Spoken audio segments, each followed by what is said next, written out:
Hey guys, it's a beautiful Florida day. Well, to a degree, it's cloudy. We're getting into that hurricane season.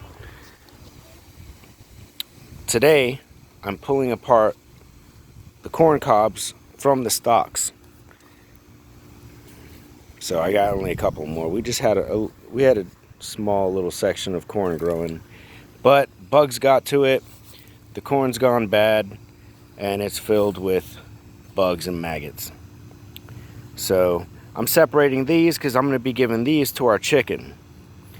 And this is going to be going into the burn pile. Well, not the ball, but all that. While I'm sitting here doing this, I'm thinking about a conversation I had with a friend of mine this week. And he literally was telling me how, due to circumstances over the weekend, he didn't have 2 dimes to rub together. He was so broke.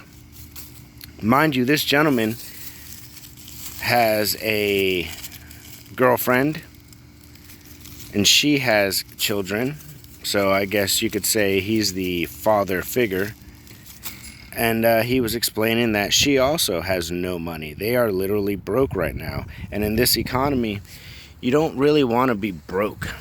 Obviously, in any economy, you don't want to be broke.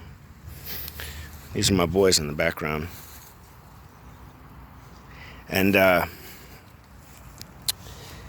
this is how I feel about his situation, because I'm not loaded with money. There are times when we struggle as well, but you definitely want to have at least something to maintain your quality of life, right? And for the possibility of an emergency, you never know. I mean, they're saying statistically that majority of Americans don't have $1,000 to their name, and that's scary to think about. I can't imagine if I didn't have. I mean, if you don't have $1,000. I mean, you blow out 2 tires driving down the road, and there's a good 40%, if not 50%, of your money blown.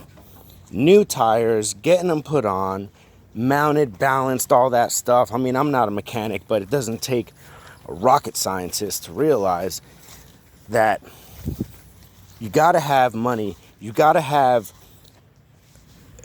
assets. You got to have things that you hold. I'm not going to take this in the direction of the banking system and all that, but if you don't hold it, you don't own it. That's what I've been hearing lately, and I like that comment. This corner's got bugs and stuff all over it. Them chicken are going to love it. Now,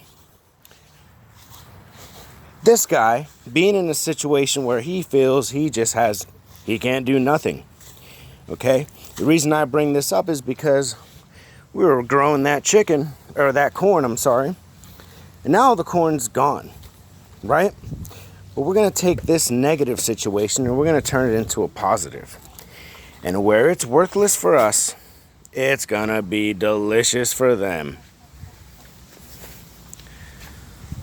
Side note, tall guy right there is going to the chopping block. He doesn't know it yet. So we haven't told him. He'll figure it out. So, back to what I was saying. Got to have assets. You got to think about tomorrow, the next day. Now, during the conversation with him, I had made mention that, if you don't have money, you're not working. Now, this guy is working. But who is he working for? Who are any of us working for? I personally am self-employed. I do work for local contractors. I also have investments that I make that generate income. And I use these outlets as a way of sustaining my standard of living.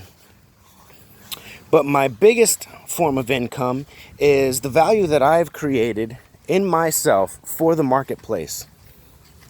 So right now, I'm not working for money. I'm working more for the value of the longevity of my family. This guy right here, who knows what he's thinking. And I don't see it in this gentleman that I was talking to. I don't see that wanting to work for someone other than another human. And it's dangerous when you want to do what you do for another human. Now, there's nothing wrong with doing what we do for other humans, but what I mean is you don't want to be stuck in a situation where you're relying on another individual to bring income to you, because that doesn't create much value in your own regard. Yes, you may be the best helper that there is, but given the circumstances of the fact that anybody can lose anything at any moment, if I lost it all and I wasn't able to generate income as I do now, then I'd have to go find a job somewhere. I pray that I never have to do that, but I would. And being in that situation, I'm going to be a better helper than any other helper that's out there because I need that income. So that's where I'm going with this more. Being reliant on individuals to procure, financial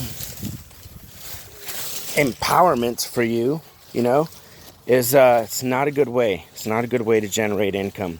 We're all blessed with the capability of being able to do things that make us special. We're all special. Let's see if I can, no, I can't. So, you're special. I'm special. We all have wonderful things that we can be doing, ways to be thinking about things that can separate us from everyone else. You got to focus on you.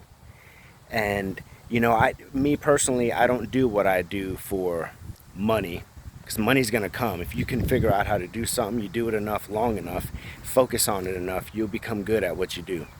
So money's going to come. Money is not the issue. It's creating value in yourself for the marketplace. Service to the masses, that's what they say, will bring wealth. If you're only serving one person, it's not going to bring much wealth.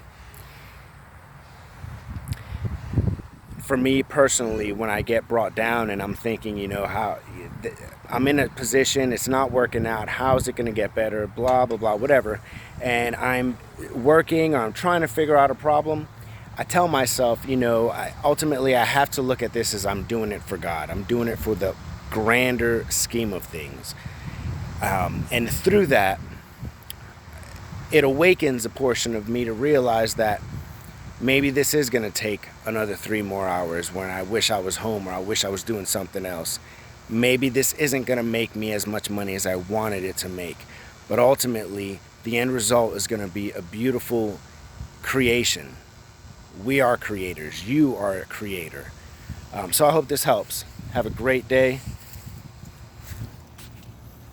And please, please invest in yourself.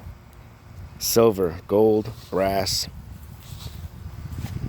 Get it while you still can.